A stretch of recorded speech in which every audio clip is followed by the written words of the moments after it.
This is my devotional, and I'm going to do it in many parts. I'm reading a book to you. It's a short book, but each chapter is about 10 minutes, and I'm going to read that and then stop for a few seconds, and you can switch it off, or you can wait till the next one, or you can listen to the whole book. Let's call it In His Steps by Charles Monroe Sheldon. Of course, you can order the book for yourself on Kindle, and the name Sheldon is Sheldon.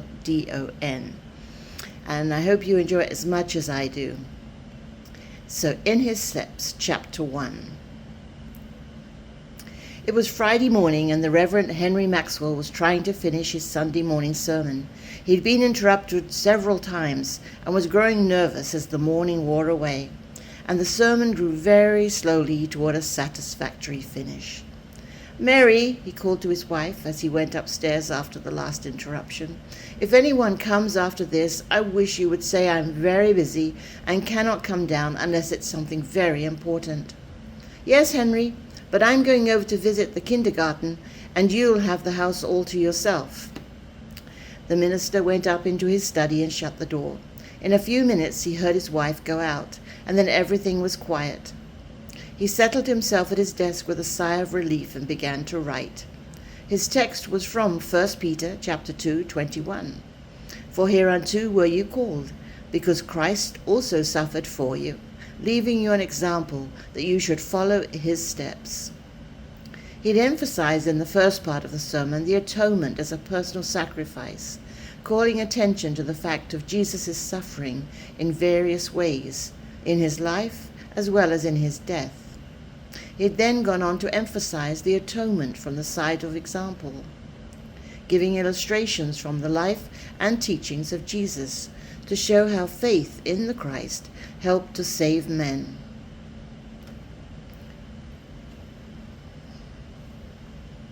Because of the pattern or character he displayed for their imitation, he was now on the third and last point, the necessity of following Jesus in his sacrifice and example. He had put down 3 steps. What are they? And was about to enumerate them in logical order when the bell rang sharply. It was one of those clockwork bells, and always went off as a clock might go if it tried to strike 12 all at once. Henry Maxwell sat at his desk and frowned a little. He made no movement to answer the bell. Very soon it rang again. Then he rose and walked over to one of his windows, which commanded the view of the front door. A man was standing on the steps. He was a young man, very shabbily dressed. "Looks like a tramp," said the minister. "I suppose I'll have to go down and—" He didn't finish his sentence, but he went downstairs and opened the front door. There was a moment's pause as the 2 men stood facing each other. Then the shabby-looking young man said, "I'm out of a job, sir, and thought maybe you might put me in the way of getting something." "I don't know of anything. Jobs are scarce," replied the minister, beginning to shut the door slowly.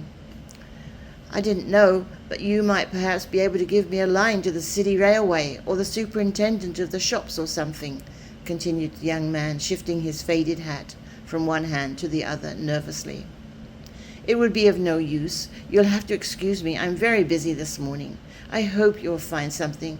Sorry I can't give you something to do here, but I keep only a horse and a cow and do the work myself." The Reverend Henry Maxwell closed the door and heard the man walk down the steps. As he went up into his study, he saw from his hall window that the man was going slowly down the street, still holding his hat between his hands. There was something in the figure so dejected, homeless, and forsaken that the minister hesitated a moment as he stood looking at it. Then he turned to his desk and with a sigh began the writing where he had left off. He had no more interruptions, and when his wife came in 2 hours later, the sermon was finished, the loose leaves gathered up and neatly tied together, and laid on his Bible all ready for the Sunday morning service. "A queer thing happened at the kindergarten this morning, Henry," said his wife while they were eating dinner. "You know I went over with Mrs. Brown to visit the school, and just after the games, while the children were at the tables, the door opened and a young man came in holding a dirty hat in both hands. He sat down near the door and never said a word, only looked at the children. He was evidently a tramp, and Miss Wren and her assistant, Miss Kyle, were a little frightened at first, but he sat there very quietly, and after a few minutes he went out. Perhaps he was tired and wanted to rest somewhere. The same man called here, I think. Did you say he looked like a tramp?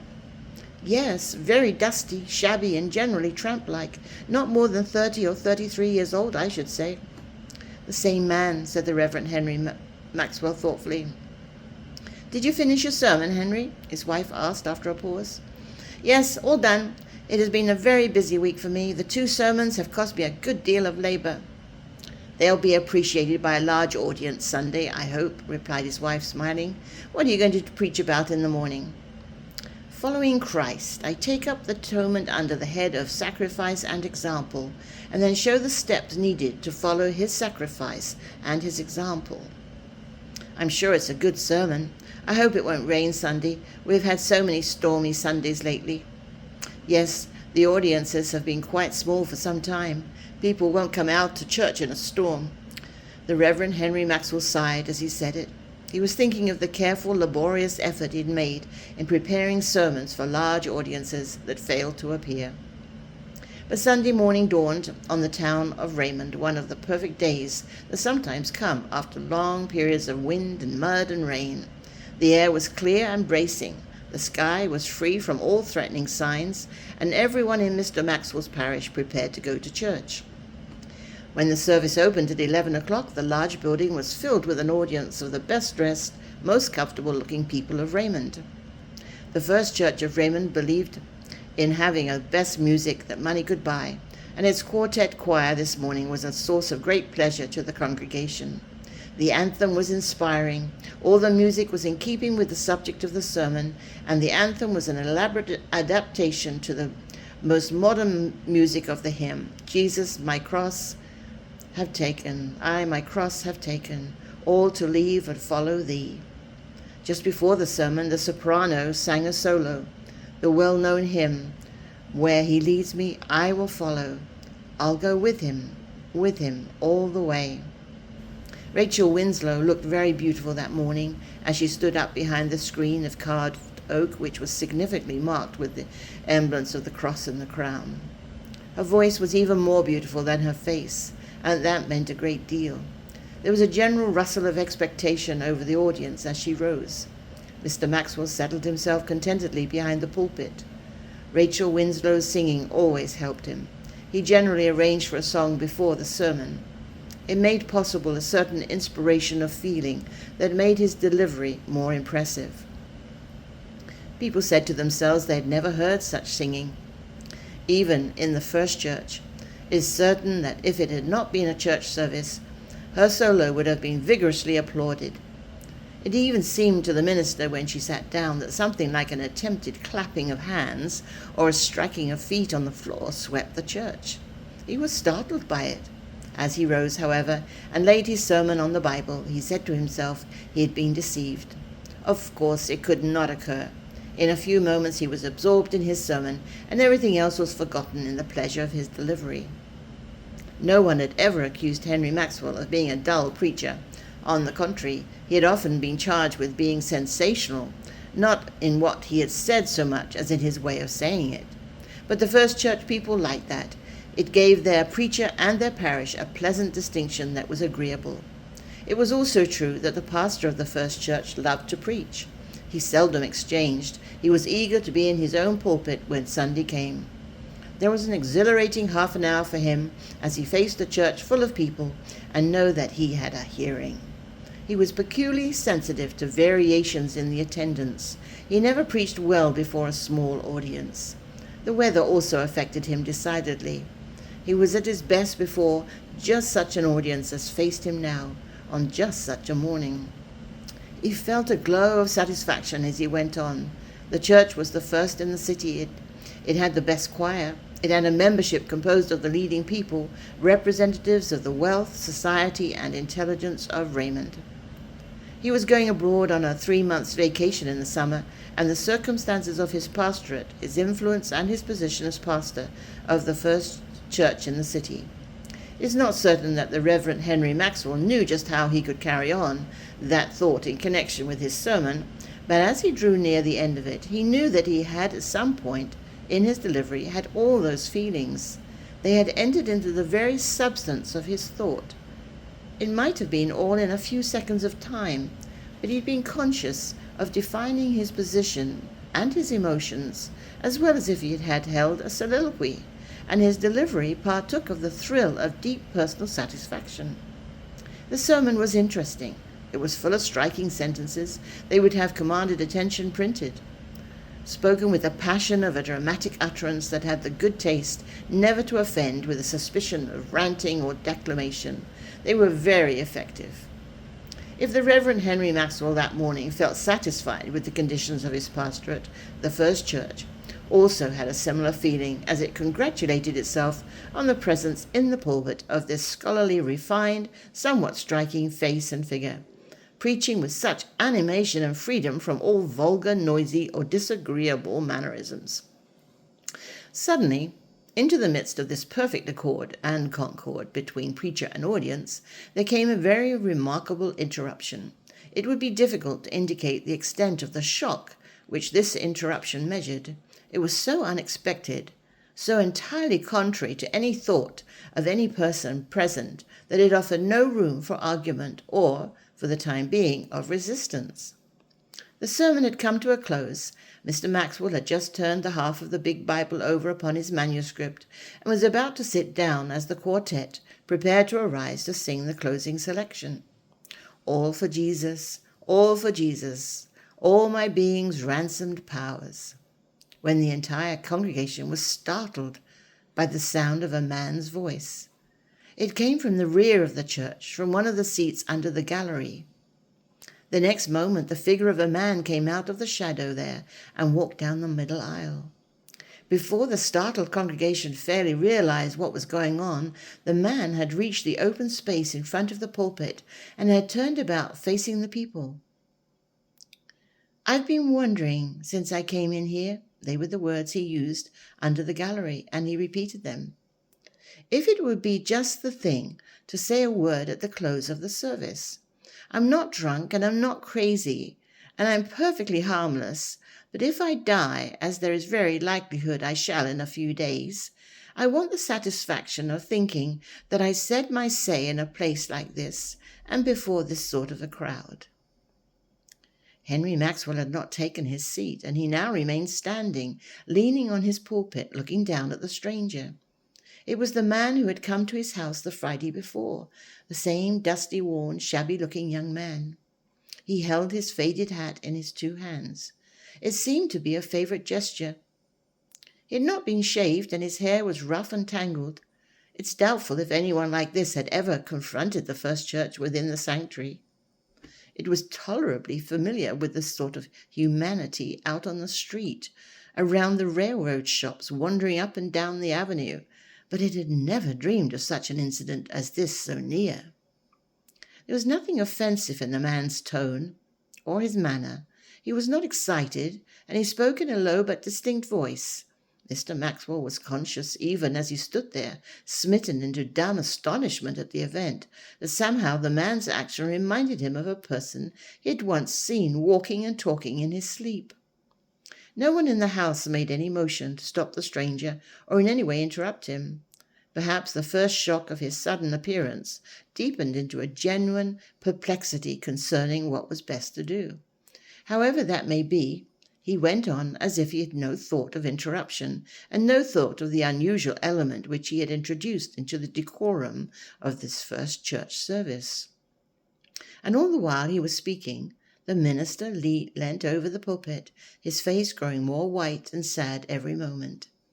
But he made no movement to stop him, and the people sat smitten into breathless silence. One other face, that of Rachel Winslow from the choir, stared white and intent down at the shabby figure with the faded hat. Her face was striking at any time. Under the pressure of the present unheard-of incident, it was as personally distinct as if it had been framed in fire. "I'm not an ordinary tramp, though I don't know of any teaching of Jesus that makes one kind of a tramp less worth saving than another, do you?" He put the question as naturally as if the whole congregation had been a small Bible class. He paused just a moment and coughed painfully. Then he went on. I lost my job 10 months ago. I'm a printer by trade. The new linotype machines are beautiful specimens of invention, but I know 6 men who have killed themselves inside of the year just on account of those machines. Of course, I don't blame the newspapers for getting the machines. Meanwhile, what can a man do? I know I've never learned but the one trade, and that's all I can do. I've tramped all over the country trying to find something. There are a good many others like me. I'm not complaining, am I? Just stating facts. But I was wondering as I sat there under the gallery if what you call following Jesus is the same thing as what he taught. What did he mean when he said, "Follow me"? The minister said. Here he turned about and looked up at the pulpit. That is necessary for the disciple of Jesus to follow his steps.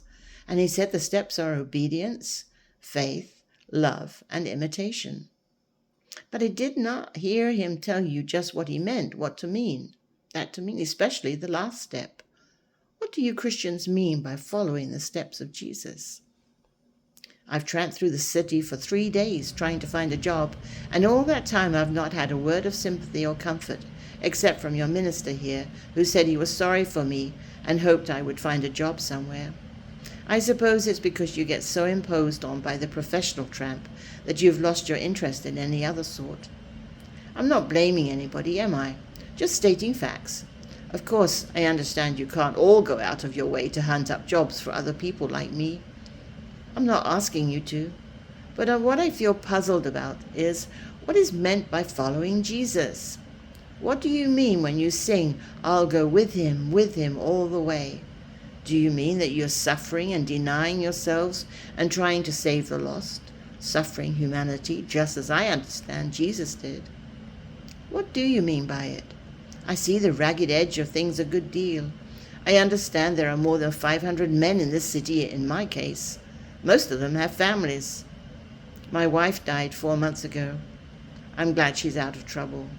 My little girl is staying with the printer's family until I find a job. Somehow I get puzzled when I see so many Christians living in luxury and singing, "Jesus, my cross I have taken, all to leave and follow thee." And remember how my wife died in a tenement in New York City. Gasping for air she was, and asking God to take the little girl too. Of course, I don't expect you people can prevent everyone from dying of starvation or lack of proper nourishment and tenement air. But what does following Jesus mean? I understand that Christian people own a good many of the tenements. A member of a church was the owner of the one where my wife died, and I've wondered if following Jesus all the way was true in his case. I heard some people singing at a church prayer meeting the other night, "All for Jesus, all for Jesus, all my being's ransom powers, all my thoughts and all my doings, all my days and all my hours." And I kept wondering as I sat on the steps outside just what they meant by it. It seems to me there's an awful lot of trouble in the world that somehow wouldn't exist if all the people who sing such songs went and lived them out. I suppose I don't understand, but what would Jesus do? Is that what you mean by following his steps? It seems to me as if the people in the big churches had good clothes and nice houses to live in and money to spend for luxuries and could go away on summer vacations and all that, while the people outside the churches, thousands of them I mean, die in tenements and walk the streets for jobs and never have a piano or a picture in the house and grow up in misery and drunkenness and sin.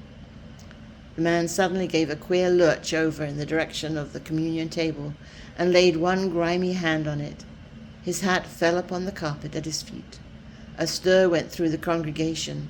Dr. West half rose from his pew, but as yet the silence was unbroken by any voice or movement worth mentioning in the audience. The man passed his other hand across his eyes and then, without any warning, fell heavily forward on his face, full length upon the aisle. Henry Maxwell spoke. We will consider the service closed.